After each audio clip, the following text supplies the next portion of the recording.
ॐ अज्ञानतिमिरान्धस्य ज्ञानाञ्जनशलाकया चक्षुरुन्मीलितं येन तस्मै श्रीगुरुवे नमः। जय श्री कृष्ण चैतन्य प्रभो नित्यानंद श्री अद्वैत गदाधर श्रीवासादि गौर भक्तिवृंद। हरे कृष्ण कृष्ण कृष्ण हरे हरे, हरे राम राम राम हरे हरे। हरे कृष्ण कृष्ण कृष्ण हरे हरे, हरे राम राम राम हरे हरे। हरे कृष्णा कृष्णा कृष्णा हरे हरे, हरे राम राम राम हरे हरे। हरे कृष्णा। सभी भक्तों को सादर प्रणाम। चैतन्य चरितामृत सत्र 106 106 में सभी भक्तों का स्वागत है। हम सभी यहाँ पर कृष्णदास कविराज गोस्वामी द्वारा लिखित एवं भक्ति वेदांता स्वामी श्रील प्रभुपाद द्वारा तात्पर्य सहित विवेचित चैतन्य चरितामृत पुस्तक को श्रवण करने का प्रयास कर रहे हैं, जहाँ मध्य लीला अध्याय 18 में भगवान चैतन्य महाप्रभु द्वारा वृंदावन के विभिन्न स्थानों का भ्रमण किया जा रहा है और व्रज के लता पता वृक्ष वनस्पति पशु पक्षी समान रूप से भगवान को धाम में प्रत्यक्षतः वापस आया हुआ देखकर आनंद विभोर है। पिछले सत्र में हमने श्रवण किया कि किस प्रकार कलयुग में भी जीवों को ऐसे पुण्य स्थानों में रहने के उपरांत भी, मथुरा और वृंदावन जैसे स्थानों में रहने के उपरांत भी कभी कभी जीव कभी भगवान नहीं हो सकता, इस उक्ति की सत्यता में भ्रमण करने में भ्रांति आ जाती है। अर्थात वह कभी कभी मायावी शक्ति के प्रभाव से यह सोचने लग जाते हैं कि अच्छा भगवान ने अवतार ले लिया है, जबकि शास्त्र प्रत्यक्षतः कहते हैं कि कलयुग में भगवान नाम के रूप में उपस्थित हैं। प्रत्यक्षतः भगवान श्री कृष्ण द्वापर में प्रकट होकर जिस लीला का संपादन करते हैं कलयुग के जीवों के लिए, उसको श्रवण पठन मनन चिंतन अनुशीलन करके भगवान की सेवा में संयमित रहकर आगे बढ़ने का प्रयत्न करने के लिए प्रेरणा स्वरूप है। तो भगवान जब वृंदावन में है चैतन्य महाप्रभु, तो एक नाविक प्रति शाम मछलियां पकड़ने के लिए अपनी नाव पे दीपक जलाकर प्रयास करता है और जनश्रुति में उसे कालिया नाग के सिर पर उपस्थित मणि समझकर और नाविक के प्रयास को भगवान श्री कृष्ण के द्वारा किया गया नृत्य समझ लिया जाता है, जो 3 दिन के उपरांत अपनी सत्यता को प्राप्त करता है। और तब चैतन्य महाप्रभु इस अवसर पर जीवों को इस उपदेश की पुनः उक्ति कराते हैं। सब में भगवान है पर सब भगवान नहीं है। भगवान एक है पूर्ण पुरुषोत्तम श्री कृष्ण चंद्र के रूप में, और जीव अपने अधिकतम प्रयासों के साथ जीव की उच्चतम श्रेणी ब्रह्मा के पद तक पहुंच सकता है, ना कि पूर्ण पुरुषोत्तम भगवान के। शाश्वत अवस्था जीव की सेवक के रूप में है और शाश्वत रूप में भगवान सदैव स्वामी है। तो इस शिक्षा के वितरण के उपरांत छंद संख्या 135 से जहां हम सभी श्रवण करेंगे आज के सत्र में, भगवान का वृंदावन से प्रयाण है और मार्ग में जाते हुए भगवान किस प्रकार पठान सैनिकों पर कृपा करते हैं और फिर प्रयागराज पहुंचते हैं, उसको हम आज के सत्र में श्रवण करने का प्रयत्न करेंगे। चैतन्य महाप्रभु अक्रूर घाट पर बैठे हुए हैं और जैसे अक्रूर को जल के भीतर सरोवर में वैकुंठ लोक का दर्शन हुआ और वहां कृष्ण बलराम सिंहासन पर बैठे हुए दिखे और बाहर देखते ही रथ में कृष्ण बलराम बैठे हुए थे, वैसे ही सामान्य जन को भी ये भ्रम हुआ कि स्वयं पूर्ण पुरुषोत्तम श्री कृष्ण चंद्र यहाँ चैतन्य महाप्रभु के रूप में यहाँ क्रूर घाट पर उपस्थित हो गए। तो जन समुदाय बहुतायत में दर्शन करने के लिए आता है चैतन्य महाप्रभु का। छंद संख्या 137 में कहा गया है, इत बलि झाप दिला जले न ऊपरे, डूबिया रहीला प्रभु जले न भीतरे। यह सोचते हुए कि अक्रूर किस तरह जल के भीतर रहे, श्री चैतन्य महाप्रभु तुरंत जल में कूद पड़े और कुछ समय तक जल के भीतर रहे। देखी कृष्णदास कांदी फुकार करीला, भट्टाचार्य शीघ्र आसी प्रभु रे उठाईला। जब कृष्णदास ने देखा कि चैतन्य महाप्रभु डूब रहे हैं तो वह खूब जोर से चिल्लाया। तुरंत ही बलभद्र भट्टाचार्य ने आकर महाप्रभु को जल से बाहर खींचा। तबे भट्टाचार्य से ब्राह्मण ने लईया युक्ति करला के छो निवृत्त वशिया। उसके बाद बलभट्ट भट्टाचार्य सनोड़िया ब्राह्मण को एकांत स्थान में ले गया और उनसे विचार विमर्श किया। क्या करते हैं? आजी आमे आची लाई उठाइलु प्रभु रे वृंदावन ने डूबे यदि के उठा बेतारे। बलभद्र भट्टाचार्य ने कहा, चूंकि मैं आज उपस्थित था इसलिए महाप्रभु को ऊपर खींच पाना मेरे लिए संभव हो सका, किंतु यदि वे वृंदावन में डूबने लगे तो कौन उनकी सहायता करने के लिए उपस्थित रहेगा। लोके रसघट्ट आर निमंत्रणेर जंजाल निरंतर आवेश प्रभु ना देखी है भाल। अब यहाँ पर लोगों की भीड़ होने लगी और इन निमंत्रणों से बहुत परेशानी होती है। साथ ही महाप्रभु सदैव भावावेश में रहते हैं। मुझे यहाँ की स्थिति बहुत अच्छी नहीं लगती। तो बलभद्र भट्टाचार्य भगवान के सकुशल पुरी लौट जाने के सार्थक प्रयास के अनुसार विचार करते हैं कि यहाँ रहना बहुत लंबे समय तक अब उपयुक्त नहीं है। वृंदावन है ते यदि प्रभु रेकाड़ी या तबे मंगल है यही भाल युक्ति है या। अच्छा, यही होगा यदि हम श्री चैतन्य महाप्रभु को वृंदावन से बाहर ले चलें। यही मेरा अंतिम निर्णय है। विप्र कहे प्रयागे प्रभु लैया आई, गंगा तीर पथे आई तबे सुख पाई। सनोड़िया ब्राह्मण ने कहा, चलो हम उन्हें प्रयाग ले चलें और गंगा के किनारे किनारे चलें। उस मार्ग से होकर जाना बहुत ही आनंदप्रद होगा। सोरो क्षेत्र आगे या करी गंगा स्नान, सेई पथे प्रभु लैया करी नेपायान। सोरो क्षेत्र नामक तीर्थ स्थान जाकर तथा गंगा स्नान करके हम श्री चैतन्य महाप्रभु को उसी मार्ग से होकर ले चलें। तो सनोरिया ब्राह्मण ये सुझाव देते हैं, क्योंकि हम सभी को स्मरण रखना है, आगे जब हम अंत लीला श्रवण करना आरंभ करेंगे वहां पूर्ण 20 अध्याय भगवान के इस भावावेश लीला के दर्शन के बारे में। इसलिए जिन्हें इन अतिशय गुह्य लीलाओं में पूर्ण आनंद के लिए श्रवण करना है, उनके जीवन में श्रीमद् भगवत गीता और भागवतम का श्रवण पहले से उपस्थित होना अत्यंत आवश्यक है। ये अर्हता है, ये न्यूनतम योग्यता है चैतन्य चरितामृत श्रवण करने की। तब हम इस भाव को समझ सकते हैं कि भगवान अपने भक्तों के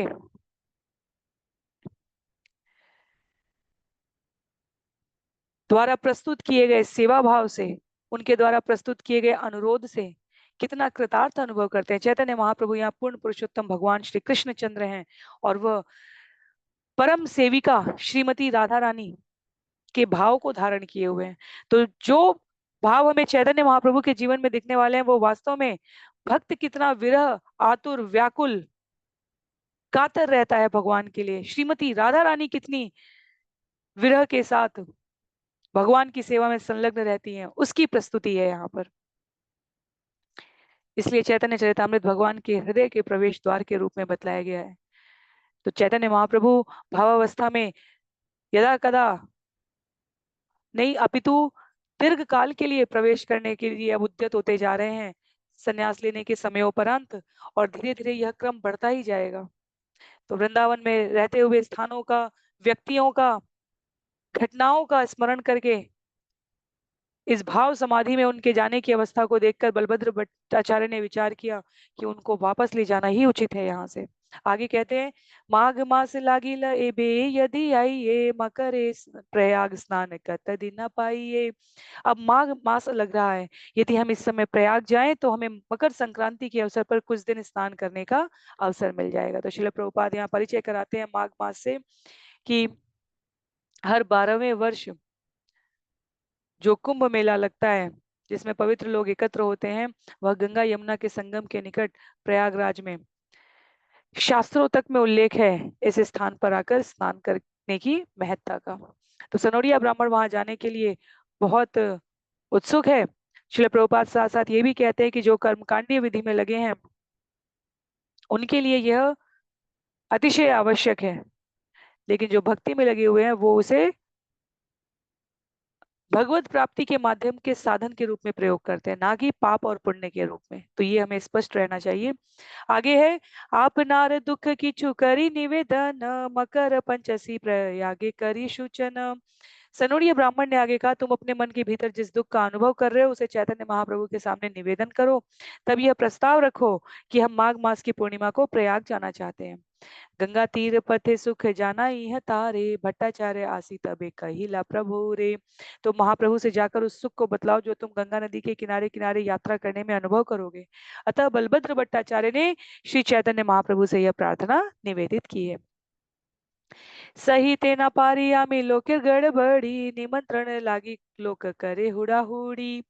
बलभद्र भट्टाचार्य ने महाप्रभु से बतलाया, मैं अब भीड़ द्वारा किए जाने वाले उपद्रव को और अधिक नहीं सह सकता। लोग एक के बाद एक निमंत्रण देने के लिए चले आते हैं। प्रातः काले ऐसे लोग तोमारे ना पाय लोग मोर माथा खाय। प्रातः काल लोग यहाँ आते हैं और आपको उपस्थित न देखकर मेरा सिर खाते हैं। क्योंकि चैतन्य महाप्रभु भीड़ से बचने के लिए प्रतिदिन वृंदावन चले जाते थे और दोपहर के उपरांत यहाँ क्रूर घाट पर आते थे।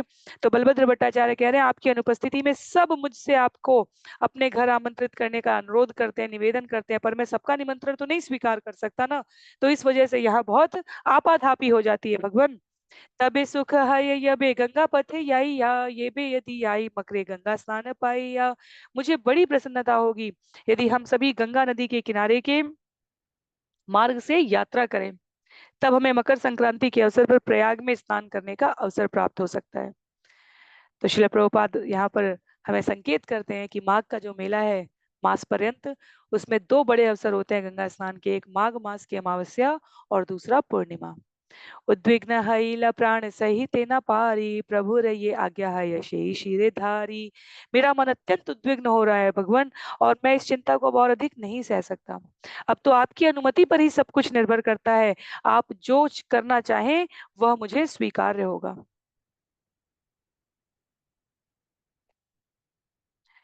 यद्यपि वृंदावन त्यागे नाही प्रभुर मन, भक्त इच्छा पूरी ते कहे मधुर वचन। यद्यपि श्री चैतन्य महाप्रभु की इच्छा नहीं थी कि वे वृंदावन छोड़ें, किंतु अपने भक्त की इच्छा पूरी करने के लिए वे मीठे वचन बोलते हैं। तुम्ही आमाया आणि देखा इला वृंदावन ए ऋण आमी नारिप करी ते शोधन। श्री चैतन्य महाप्रभु ने कहा, तुम मुझे यहाँ वृंदावन दिखलाने के लिए लाए हो, इसके लिए मैं तुम्हारा अत्यधिक ऋणी हूँ और मैं इस ऋण को चुका सकने में समर्थ नहीं हो सकूंगा। ये तुम्हारे इच्छा आमी से हित करीब, यहाँ लैया यहाँ तुम्हें तहाँ याईब।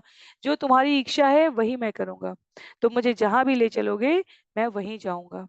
प्रातः काले महाप्रभु प्रातः स्नान कैला, वृंदावन शाड़ी जानी प्रेमावेश हैला। अगले दिन श्री चैतन्य महाप्रभु जल्दी उठ गए। स्नान करने के बाद यह जानकर कि अब उन्हें वृंदावन छोड़ना है, वे भावाविष्ट हो गए। बाह्य विकार नाही प्रेमाविष्ट मन, भट्टाचार्य कहे चल याही महावन। यद्यपि महाप्रभु के शरीर में बाह्य लक्षण प्रकट नहीं हुए, किंतु उनका मन प्रेमाविष्ट था। उस समय बलभद्र भट्टाचार्य ने कहा, चलिए महावन गोकुल चले। इत बलि महाप्रभु रे नौकाय वसाइया, पार करी भट्टाचार्य चली लालैया। यह कहकर बलभद्र भट्टाचार्य ने श्री चैतन्य महाप्रभु को नौका में चढ़ाया और नदी पार करने के बाद वह महाप्रभु को अपने साथ ले गया। प्रेमी कृष्णदास आर से ही तब ब्राह्मण, गंगा तीर पथे आई बार विज्ञ दुई जन। राजपूत कृष्णदास तथा सनोड़िया ब्राह्मण दोनों ही गंगा नदी के किनारे के रास्ते से भली भांति परिचित थे। याई ते एक वृक्ष तले प्रभु सभा लैया, वसीला सबार पद शांति देखिया। जाते हुए श्री चैतन्य महाप्रभु समझ गए कि अन्य लोग थक गए हैं, अतः वे सबको एक वृक्ष के तले ले गए और बैठ गए। सेई वृक्ष निकटे चरे बहु गाभी गण, तहाँ देखी महाप्रभु उल्लसित मन। कहते हैं यहाँ पर उस वृक्ष के पास बहुत सी गायें चल रही थी और महाप्रभु उन्हें देखकर अत्यंत प्रसन्न होते हैं। आचंबिते एक गोप वंशी बजाइला, सुनी महाप्रभु महाप्रेमावेश हईला। सहसा एक ग्वाले ने अपनी वंशी बजाई तो महाप्रभु तुरंत प्रेमाविष्ट हो गए। अचेतन हैया प्रभु भूमि ते पड़ीला, मुखे फेना पड़े नासा श्वास रुद्ध हैला।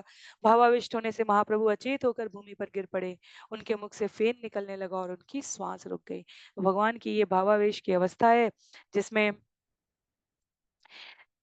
व्रत से जुड़ी किसी भी वस्तु से, स्मृति से, घटना, व्यक्ति के श्रवण दर्शन मात्र से चैतन्य महाप्रभु उस प्रेमाविष्ट अवस्था में हो जाते हैं। जिस प्रकार गोपियां भगवान की, हमने वेणु माधुरी के बारे में, भगवान की वंशी के नाद से ब्रजमंडल के जीवों की, नागरिकों की, गोपियों की, ग्वाल बालों की, गायों बछड़ों की क्या स्थिति होती थी, भागवतम में श्रवण किया है। भगवान भक्त के उस भाव में है, और बांसुरी का यह स्वर उन्हें पुनः कृष्ण की स्मृति में प्रेमाविष्ट कर देता है। उल्लेख आता है यहाँ, क्योंकि अब यहाँ पठान सैनिकों से संबंधित घटना का उल्लेख है। छंद संख्या 163 से ये आरंभ हुआ, 213 तक। कहते हैं, हे न काले ताहा आशो यार दश आईला, म्लेच्छ पठान घोड़ा है ते उत्तरीला।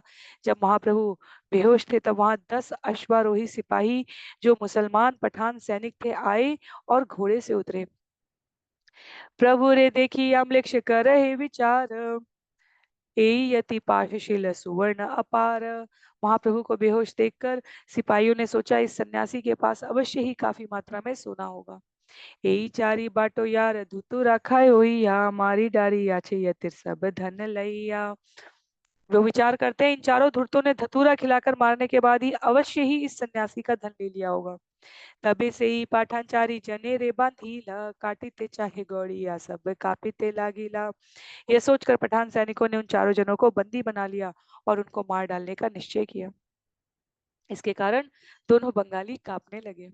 तो बलभद्र भट्टाचार्य थे, उनके सहायक ब्राह्मण जो पुरी से चले थे साथ में वे थे, राजपूत कृष्णदास थे, तथा माधवेंद्रपुरी के भक्त सनोरिया ब्राह्मण, ये 4 लोग थे। कृष्णदास राजपूत निर्भय से बड़, से विप्र निर्भय से मुख्य बड़ दड़। भक्त कृष्णदास राजपूत जाति का था और बहुत निडर था। सनोरिया ब्राह्मण भी निडर था, अतः वही बड़ी बहादुरी से संवाद करता है, वो बोलता है यहाँ पे। विप्र कहे पाठान तोमार पाचार दोहाई, चल तुम्हें आमी सिकदार पाश आई। ब्राह्मण ने कहा, तुम पठान सैनिक सिपाही अपने राजा के संरक्षण में हो, चलो हम तुम्हारे अधिकारी के पास चलते हैं और उनका निर्णय लेते हैं। ए यति आमार गुरु आमी मातुर ब्राह्मण पाचार आगे अच्छे मोर शतजन। यह सन्यासी मेरे गुरु हैं और मैं मथुरा से आया हूँ, मैं ब्राह्मण हूँ और मैं ऐसे सैकड़ों व्यक्तियों को जानता हूँ जो मुसलमान राजा की नौकरी में है। ए यति व्याधि ते कभु हयन मूर्छित, अम्ब ही चेतन पाई बेहई बेसंवित। ये सन्यासी रोग के कारण कभी कभी बेहोश हो जाते हैं, कृपया बैठ जाएं और आप देखेंगे कि शीघ्र ही उन्हें चेतना आ जाएगी और वे सामान्य हो जाएंगे। क्षणिक यहाँ वैसे बांधी रख सबारे, यहाँ के पूछिया तबे मारी है सबारे। आप थोड़ी देर बैठे रहे और हम सबको बंदी बनाए रखें। जब इन सन्यासी को होश आ जाए तब आप इनसे पूछें, तब यदि आप चाहें तो आप हम सबको मार सकते हैं। पाठान कहे, तुम्ही पश्चिमा माथुर दुई जन, गौड़िया ठकेई कापे दुई जन। पठान सैनिकों ने कहा, तुम सभी धुर्त हो, तुम में से एक पश्चिम से है, एक मथुरा जिले से है, और अन्य 2 जो काप रहे हैं वह बंगाल के हैं। कृष्णदास कहे, हमार घरे ही ग्रामे दुई शत तुर्की आछे शते का माने। राजपूत कृष्णदास ने कहा, मेरा घर यही है और मेरे पास लगभग 200 तुर्की सिपाही तथा 100 तोपे हैं। एखनी आसी बे सब आमी यदि फुकारी, घोड़ा पीड़ा लुटी लबे तोमा सबा मारी। यदि मैं पुकारूं तो वे तुरंत आकर तुम्हारा वध कर देंगे और तुम्हारे घोड़े तथा काठी लूट लेंगे। गौड़ी या बाट पाड़ न है तुम्ही बाट पाड़, तीर्थवासी लुट आर चाह हमारी बार। बंगाली यात्री धूर्त नहीं है, तुम धूर्त हो जो यात्रियों को मारकर उनका धन लूट लेना चाहते हो। सुनिया पठान मने संकोच हईला, ये न काले महाप्रभु चैतन्य पाईला। यह ललकार सुनकर पठान सिपाही हिचकिचाए और तभी श्री चैतन्य महाप्रभु की चेतना सहसा लौट आई है। हुंकार करिया उठे भले हरि हरि, प्रेमावेश नृत्य करे ऊर्ध्व बाहु करी। चेतना आने पर महाप्रभु जोर जोर से हरि हरि का उच्चारण करने लगे। वे अपनी दोनों बाहें ऊपर उठाकर प्रेमावेश में नृत्य करने लगे। तो ये अवस्था अब चैतन्य महाप्रभु की बहुत द्रुत गति के साथ कई बार आने लग जाती है। कई बार आगे हम श्रवण करेंगे कि मिनटों तक नहीं, घंटों तक चैतन्य महाप्रभु इस मूर्छावस्था में रहने लग जाते हैं। आगे आगे समयांतर पर हम श्रवण करेंगे इसे। तो यहाँ पर पठान सैनिकों ने उस सन्यासी को ये समझकर कि उसके पास सोना था जिसे इन चारों ने लूट लिया है, इन चारों को बांधा था, पर इसमें से सनोड़िया ब्राह्मण ने और कृष्णदास कविराज गोस्वामी ने, क्षमा कीजिए, कृष्णदास राजपूत कृष्णदास ने अपनी स्थिति स्पष्ट की है, जिससे जो पठान सैनिक थे वो सहम जाते हैं और उसी समय चैतन्य महाप्रभु अपनी चैतन्य अवस्था, जागृत अवस्था में, बाह्य जगत के संपर्क की अवस्था में उपस्थित हो जाते हैं। छंद संख्या 178 में कहते हैं, प्रेमावेशे प्रभु यबे करे न चित्कार, मृक्षेर हृदय ने ये लागे शैलधार। जब प्रेमावेश में महाप्रभु ने गर्जना की तो मुसलमान सिपाहियों को लगा कि उनके हृदयों पर वज्रपात हो गया है। भय पयम मृक्षे शाड़ी दिल चारे जानी, प्रभु न देखिला जिन्ने जगड़े र बंधनी। सभी पठान सिपाहियों ने भय के मारे चारों व्यक्तियों को छोड़ दिया। इस तरह श्री चैतन्य महाप्रभु ने अपने निजी संगियों को बंदी रूप में देखा ही नहीं। तो चैतन्य महाप्रभु मूर्छित हुए, तब उन्हें बंदी बनाया गया और उनके हुंकार मात्र से, जागने मात्र से उनको छोड़ दिया गया, तो उन्होंने देखा ही नहीं कि वह बंदी हैं। कहते हैं, भट्टाचार्य आसी प्रभु रे धरी वसाईला, म्लेच्छ गण देखी महाप्रभु बाह्य हैला। तभी बलभद्र भट्टाचार्य ने श्री चैतन्य महाप्रभु के पास जाकर उन्हें पकड़कर बैठाया। मुसलमान सिपाहियों को देखकर महाप्रभु को बाह्य चेतना स्मरण हो आई। म्लेच्छगण आसी प्रभु वंदिल चरण, प्रभु आगे कहे एक ठकचारी जन। तब सारे मुसलमान सिपाही महाप्रभु के समक्ष आए। उन्होंने उनके चरण कमलों की वंदना की और कहा, ये चारों धूर्त है। यही चारी मिली तो मैं धुतु रखा या, तो मैं धन लैला तो मैं पागल करिया। इन चारों ने मिलकर आपको धतूरा खिलाया और आपको पागल बनाकर आपका सारा धन ले लिया है। प्रभु कहन ठक नहे मोर संगी जन, भिक्षु का सन्यासी मोर नाही किछु धन। श्री चैतन्य महाप्रभु ने कहा, ये चारों ठग नहीं है, ये मेरे साथी हैं। सन्यासी भिक्षुक होने के कारण मेरे पास वैसे भी कुछ नहीं है। मृगी व्याधित्य आमे कभु हई अचेतन, यही चारी दया करी करे न पालन। मृगी रोग के कारण मैं कभी कभी बेहोश हो जाता हूँ। भगवान की विनयशीलता तो देखिए यहाँ पर। कहते हैं, ये चारों दयावश मेरी देख रेख करते हैं। सेई म्लेच्छ मध्य एक परम गंभीर, काल वस्त्र परे से लोके कहे पीर। उन मुसलमानों में से एक गंभीर व्यक्ति था जो काले वस्त्र पहने हुए था। लोग उसे साधु पुरुष पीर कहते थे। चित्र आद्र हैलतार प्रभु रे देखिया, निर्विशेष ब्रह्म स्थापेश्वर शास्त्र उठाइया। उस पीर का मन श्री चैतन्य महाप्रभु को देखकर मृदु हो गया। उसने उनसे बात करनी चाहिए और अपने शास्त्र के आधार पर निर्विशेष ब्रह्म की स्थापना करनी चाहिए। अद्वैत ब्रह्मवाद से ही करिल स्थापन, तार शास्त्र युक्त तारे प्रभु कैल खंडन। जब उस पीर ने अपने शास्त्र के आधार पर परम सत्य की निर्विशेष ब्रह्मवाद के रूप में स्थापना करने की उक्ति की प्रयास किया, तो श्री चैतन्य महाप्रभु ने उसके तर्कों का खंडन किया। यही यही कैला प्रभु सकल खंडीला, उत्तर न आयसे मुख्य महास्तब्ध हैला। वह जो भी तर्क प्रस्तुत करता, महाप्रभु उन सबका खंडन करते। अंत में वह व्यक्ति स्तंभित रह गया और कुछ भी न बोल सका। प्रभु कहे तोमार शास्त्र स्थापे निर्विशेष, ताहा खंडी सविशेष स्थापी अच्छे शेष। श्री चैतन्य महाप्रभु ने कहा, तुम्हारे शास्त्र के द्वारा निश्चय ही निर्विशेषवाद स्थापित होता है, किंतु अंत में यह निर्विशेषवाद का खंडन करके साकार ईश्वर की स्थापना करता है। तो वास्तव में किसी भी शास्त्र में, किसी भी मान्यता में, किसी भी पद्धति में अंततः साकार स्वरूप के बिना वह पूर्ण नहीं है। कारण उसके पीछे यह है कि जब इस सृष्टि के प्रत्येक घटना ने आकार लिया है, तो इस सृष्टि को आकार देने वाला निर्विशेष निराकार कैसे हो सकता है।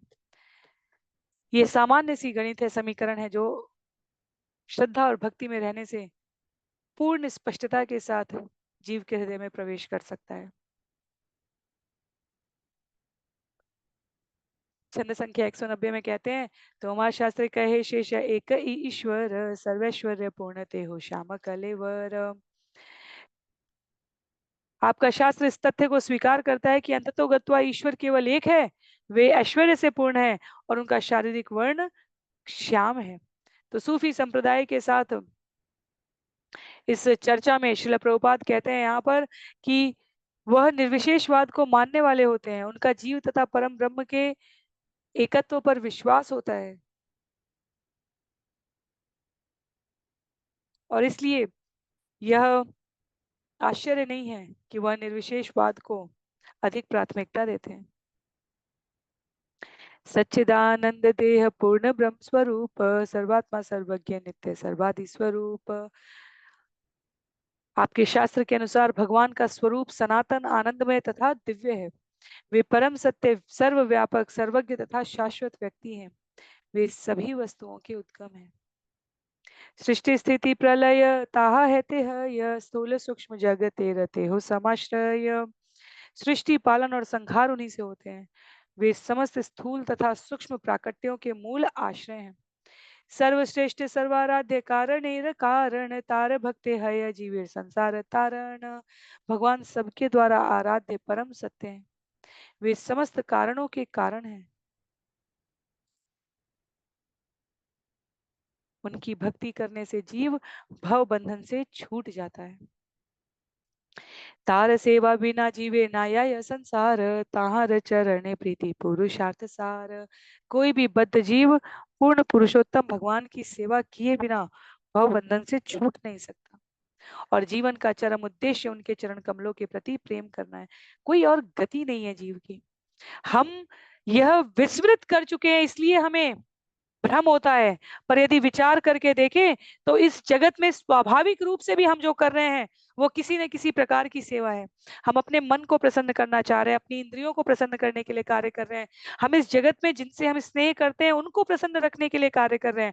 हम सब सामान्य जन, कहा गया है, केवल एक मैडमैन और डेडमैन, एक मृत प्राय व्यक्ति और एक मानसिक रूप से अपरिपक्व, जिसके जीवन में स्पष्टता नहीं, जिसकी मानसिक सामान्य मानसिक क्षमता नहीं है। इन दो के अतिरिक्त प्रत्येक व्यक्ति कुछ ना कुछ कार्य कर रहा है, किसी न किसी प्रकार की हेतु प्राप्ति के लिए, किसी न किसी को प्रसन्न करके उस कार्य का परिणाम उसे प्राप्त होना है। क्योंकि जीव की ये स्वाभाविक वृत्ति है कि वो कार्य कर रहा है। आध्यात्मिक स्थिति में वह यह सारा कार्य भगवान की प्रसन्नता के लिए करता है, भगवान की सेवा के लिए करता है। इसलिए हमारे इस कृष्ण भावनामृत आंदोलन में भक्ति वेदांत स्वामी श्रील प्रभुपाद और अन्य सभी आचार्य गुरु शिष्य परंपरा के इस ज्ञान को प्रसारित करते हैं कि हम जो भी इस जगत में कार्य कर रहे हैं प्रतिदिन भगवान का नाम और उसके उपरांत जो भी कार्य कर रहे हैं वो भगवान का काम समझकर उनकी प्रसन्नता के लिए करें, तो हम भव बंधन से स्वाभाविक रूप से छूट जाएंगे। आगे उल्लेख है, मोक्षादि आनंद यार नहीं एक कर्ण, पूर्णानंद प्राप्ति तार चरण सेवन। मुक्ति का सुख जिसमें मनुष्य भगवान से एकाकार हो जाता है, भगवान के चरण कमलों की सेवा करने से प्राप्त होने वाले दिव्य आनंद के एक अंश के बराबर भी नहीं है। तो जहाँ जीव कहता है हम ब्रह्म ज्योति में समाहित हो गए, वहां उसके पश्चात ही जीवन समाप्त है। उसके पश्चात उसे किसी और श्रेणी से, क्रम से बांधा नहीं जा सकता। भगवान की सेवा करने के उपविभागों में वो प्रवेश नहीं कर सकता। इसलिए भक्त कभी मुक्ति की कामना नहीं करता, वह सदैव भक्ति की कामना करता है। छंद संख्या 196 में कहते हैं, कर्म ज्ञान योग आगे करी स्थापन, सब खंडे स्थापे ईश्वर ताहर सेवन। कुरान में सकाम कर्म ज्ञान योग तथा सर्वोपरि से मिलन का वर्णन मिलता है, किंतु तो अंततः हर बात का खंडन होता है और भगवान के साकार रूप तथा उनकी भक्ति की स्थापना होती है। किसी को नहीं पता चैतन्य महाप्रभु ने ये ज्ञान कब प्राप्त किया, पर इतने प्रामाणिक रूप से वह पठान सैनिकों के समक्ष यह कहने की दृढ़ता रखते हैं, ये उनके सर्वव्यापी होने की पुष्टि करता है। कहते हैं छंद संख्या 197 में, तुम्हारे पंडित सब नाही शास्त्र ज्ञान, पूर्वा पर विधि मध्य पर बलवान। आपके शास्त्र के विद्वान ज्ञान में अधिक उन्नत नहीं है, यद्यपि कई विधियों का वर्णन हुआ है, किंतु वे ये नहीं जानते कि अंतिम निर्णय को सबसे बलवान मानना चाहिए। निज शास्त्र देखी तुम्हें विचार करिया, की लिखी अच्छे शेष कह निर्णय करिया। अपने शास्त्र को देखकर तथा उसमें जो कुछ लिखा है उस पर विचार करने के बाद आप बताइए कि आपका निर्णय क्या है।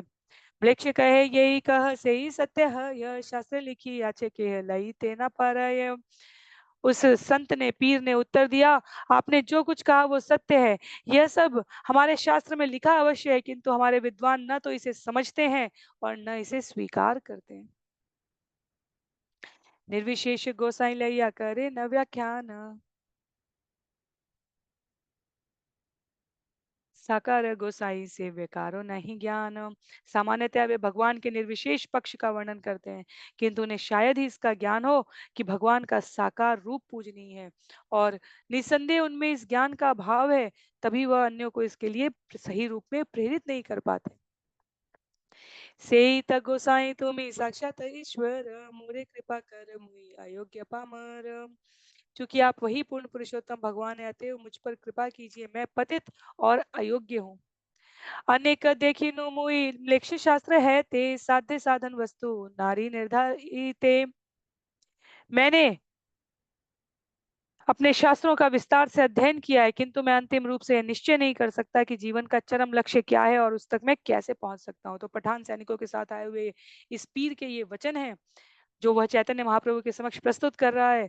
और आगे कहता है, तोमा देखी जीवा मोर बले कृष्ण नाम, आमी बड़ ज्ञानी यही केला अभिमान। अब आपको देखकर मेरी जीभ हरे कृष्ण महामंत्र का कीर्तन कर रही है। अब मेरा यह मिथ्या अभिमान दूर हो गया है कि मैं विद्वान हूँ। हमें इस घटना को बहुत साधारण नहीं लेना चाहिए। जिस समय देश में राजनीतिक स्तर पर इतनी बड़ी उथल पुथल चल रही थी, और हम सामाजिक दर्शन कर पा रहे हैं, स्थान स्थान पर शासकों, यवन शासकों के द्वारा कर वसूला जा रहा था। जैसे आज हम अखंड भारत कहकर अत्यंत गर्व का अनुभव करते हैं, वह राज्यों और रियासतों में बटा हुआ स्थान था उस समय काल पर। और प्रत्येक राज्य या रियासत सोचती थी कि बाह्य आक्रमण हमारा व्यवसाय नहीं है, हमें उसमें हस्तक्षेप नहीं करना है। जब चाणक्य पंडित ने उत्तर से भारत तक, पूर्व से पश्चिम तक, मध्य भागों में समस्त स्थानों पर यात्राएं की, लोगों को, राजाओं को, जो मानव के रूप में अभिषिक्त सिंचित पद पर शासन कर रहे थे, मगध जाकर नंद के साम्राज्य में अनेक अनेक स्थानों पर पौरव राज को जाकर हमने घटनाओं में, कथाओं में श्रवण किया है। प्रयास करते हैं अखंड भारत को एक सूत्र में बांधने के लिए चाणक्य, और उन्हें असफलता ही असफलता मिलती है। तब एक 5 वर्ष के बालक को, चंद्रगुप्त को ले जाकर और उसे शिक्षित और दीक्षित कर चाणक्य पंडित ने भारत को एक सूत्र में बांधने का कार्य किया था। 300 वर्ष से अधिक समय तक तब उस वंशावली ने शासन किया था। और पुनः 550 वर्ष पूर्व के इस इतिहास में हम श्रवण कर रहे हैं कि रियासतें और शासक विभक्त हो चुके थे। तो सामाजिक स्थिति, राजनीतिक स्थिति बहुत कम समय सुदृढ़ और स्थिर रह पाई है इस मानव जगत के इतिहास में, क्योंकि इतने प्रकार के द्वंद्व हैं, इतने प्रकार के अहंकार युक्त प्रवृत्ति का टकराव है, शासन और शोषण करने की प्रवृत्ति की इतनी अधिकता है। अहंकार भौतिक सामर्थ्य को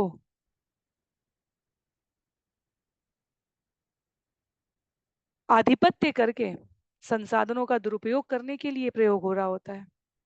और उस स्थिति में कोई ये कहे कि मेरी जीवा यवन शासक के वर्ग से होते हुए, म्लेच्छ होते हुए कोई कहे कि मेरी जीवा हरे कृष्ण महामंत्र का कीर्तन कर रही है, मेरा मिथ्या अभिमान दूर हो गया है कि मैं विद्वान हूं, तो ये साधारण बात नहीं है। कृपा करी बल मोरे साध्य साधने, एत बलि पड़े महाप्रभु चरणे। यह कहकर वह संत मुसलमान श्री चैतन्य महाप्रभु के चरण कमलों पर गिर पड़ा और उनसे प्रार्थना की कि वे जीवन के परम चरम लक्ष्य तथा उसे प्राप्त करने की विधि के बारे में उससे कहें। प्रभु कहे, उठ कृष्ण नाम तुम्ही लैला, कोटि जन्म पाप गेल पवित्र हैला। श्री चैतन्य महाप्रभु ने कहा, कृपया उठो, तुमने कृष्ण के पवित्र नाम का उच्चारण किया था, तुम्हारे करोड़ों जन्मों के पापों के फल चले गए हैं, तुम शुद्ध हो गए हो। कृष्ण कह कैला उपदेश, सभी कृष्ण कहे सबार पहला प्रेमावेश। तब श्री चैतन्य महाप्रभु ने वहां उपस्थित सारे यवन सैनिकों से कहा, कृष्ण के पवित्र नाम का कीर्तन करो, कृष्ण के पवित्र नाम का कीर्तन करो। और जब वे सब कीर्तन करने लगे तो वे सभी प्रेमाविष्ट हो गए। रामदास बलि प्रभु तार कैल नाम, आर एक पठन तार नाम बिजली खान। इस तरह श्री चैतन्य महाप्रभु ने प्रत्यक्ष रूप से उस संत मुसलमान को कृष्ण नाम का कीर्तन करने का उपदेश देकर उसे दीक्षित कर दिया, उसका नाम बदलकर रामदास कर दिया। एक अन्य पठान भी वहां था जिसका नाम बिजुली खान कर दिया। और श्रील प्रभुपाद अपने अनुभव से बताते हैं कि इसी प्रकार हमने भी पाश्चात्य जगत में जाकर उन्हें शिक्षित और दीक्षित किया है। चैतन्य महाप्रभु की इन शिक्षाओं के आधार पर जिसके भीतर भी भगवान को समझने की किंचित मात्र भी रुचि है, उसके जीवन के उस अवसर का लाभ उठाकर हमें उसे कृष्ण भावनामृत आंदोलन की ओर अभिषिक्त कर देना है। कहते हैं यहाँ कृष्णदास कविराज गोस्वामी के वचनों का उल्लेख करते हुए श्रील प्रभुपाद चैतन्य महाप्रभु के चरण चिन्हों का अनुसरण कर रहे हैं।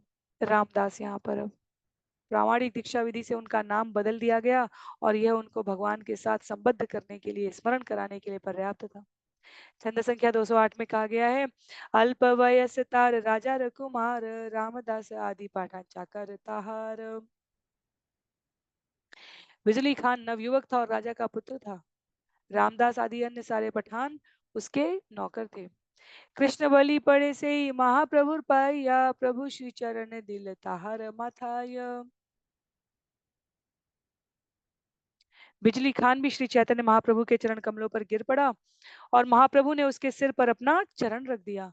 तासा बारे कृपा करी प्रभु तचलीला से ही तपाठान सब वैरागी हईला। इस तरह उन सब पर कृपा करने के बाद श्री चैतन्य महाप्रभु चल पड़े और तब सारे पठान साधु वैरागी हो गए। पाठान वैष्णव बलि हैला त्यार ख्याति सर्वत्र गाहिया बोले महाप्रभुर कीर्ति।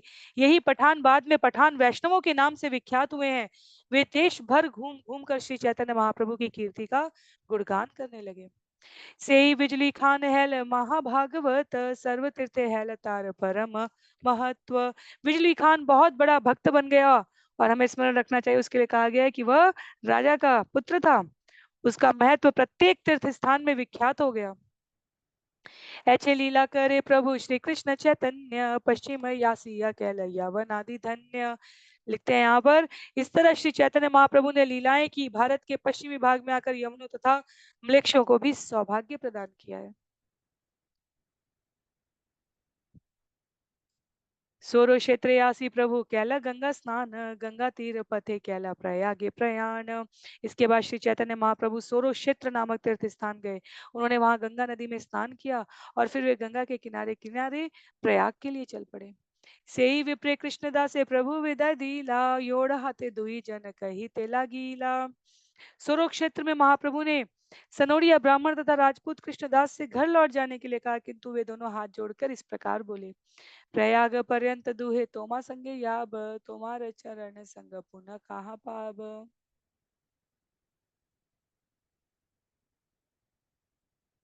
उन्होंने प्रार्थना की, हमें अपने साथ प्रयाग तक चलने दें।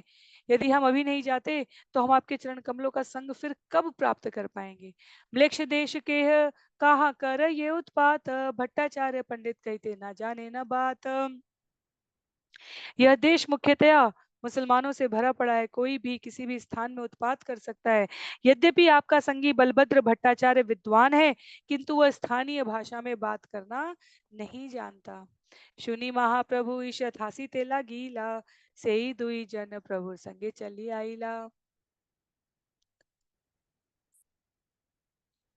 ये सुनकर श्री चैतन्य महाप्रभु ने थोड़ा हंसते हुए उनका प्रस्ताव स्वीकार कर लिया और इस तरह वे दोनों उनके साथ चलते चले।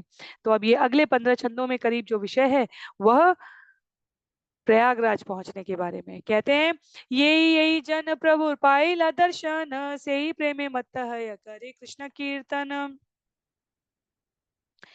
जो भी श्री चैतन्य महाप्रभु का दर्शन करता वह भावाविष्ट हो जाता और हरे कृष्ण मंत्र का कीर्तन करने लगता। तार संगे अन्योन्य तार संगे आन, यही मत वैष्णव केला सब देश ग्राम। जो भी श्री चैतन्य महाप्रभु से मिला वह वैष्णव बन गया और जो भी इस वैष्णव से मिला वह भी वैष्णव बन गया। और इस तरह एक के बाद एक सारे नगर निवासी तथा ग्रामवासी वैष्णव बन गए। इसलिए हम यदि चाहते हैं अपने शुभचिंतकों का, मित्रों का, बंधु बांधवों का, परिवारी जनों का सबसे बड़ा कल्याण, तो इस प्रकार के विषयों के संकलन को, चाहे वह इन सत्रों के माध्यम से हो, चाहे वो लेखन के रूप में हो, हमें अपने प्रसारण क्षेत्र में इन्हें प्रचारित करने का प्रयत्न करना चाहिए, जिससे अन्य सभी को इस सुविधा का, इस अवसर का लाभ मिल सके। जो कोई भी चैतन्य महाप्रभु से मिला वो वैष्णव बन गया, और जो कोई भी चैतन्य महाप्रभु की इस लीला को श्रवण कर रहा है, आनंद ले रहा है, वह पहले से वैष्णव है। और वह आगे जब इसे प्रसारित करता है, शेयर करता है, तब वह अन्यों को भी प्रेरित कर पाता है। कहते हैं एक के बाद एक नगर निवासी तथा ग्रामवासी वैष्णव बनते चले गए। दक्षिणयायिते याचे शक्ति प्रकाशीला से ही मत पश्चिम देश प्रेमे बेसाइला। जिस तरह महाप्रभु ने अपनी यात्रा से दक्षिण भारत को भगवत प्रेम से आप्लावित कर दिया था, उसी तरह उन्होंने देश के पश्चिमी भाग को भी भगवत प्रेम से आप्लावित कर दिया। तो सर्वत्र महाप्रभु अपनी कृपा कर बिखराते हुए, विस्तृत करते हुए चल रहे हैं। कहते हैं हे मत चली प्रभु प्रयाग आइला, 10 दिन त्रिवेणी ते मकर स्नान कइला। अंत में श्री चैतन्य महाप्रभु प्रयाग पहुंचे और मकर संक्रांति के अवसर पर लगातार 10 दिनों तक गंगा तथा यमुना नदियों के संगम में स्नान किया है। वृंदावन गमन प्रभु चरित्र अनंत, सहस्त्र वदन यार नाही पान अंत। श्री चैतन्य महाप्रभु का वृंदावन गमन और वहां पर उनकी लीलाएं अनंत हैं। यहाँ तक कि सहस्त्र फनों वाले भगवान शेष भी उनके कार्यकलापों का अंत नहीं पा सकते। ताहा के कहिते पारे शुद्र जीव हैया, दिक दर्शन कैलु मोहि सूत्र करिया। भला कौन सामान्य जीव श्री चैतन्य महाप्रभु की लीलाओं का वर्णन कर सकता है। मैंने तो सार रूप में सामान्य दिशा निर्देशन ही किया है।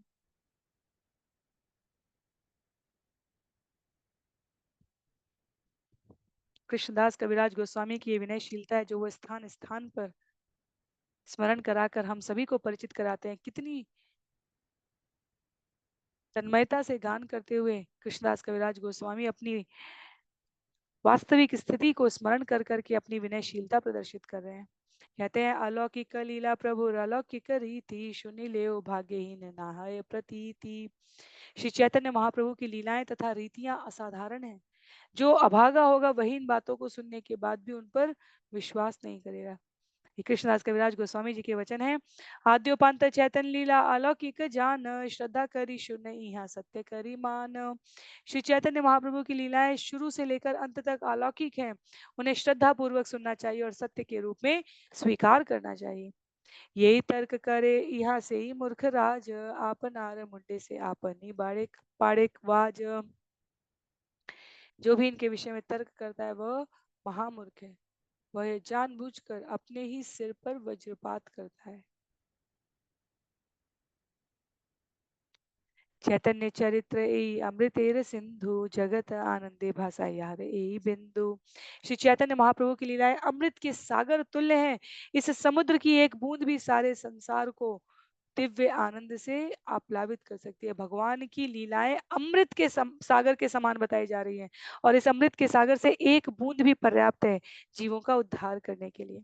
तो अध्याय यहाँ समाप्त हो रहा है अंतिम छंद के साथ, जहाँ कहते हैं श्री रूप रघुनाथ पद यार आश, चैतन्य चरितामृत कहे कृष्णदास।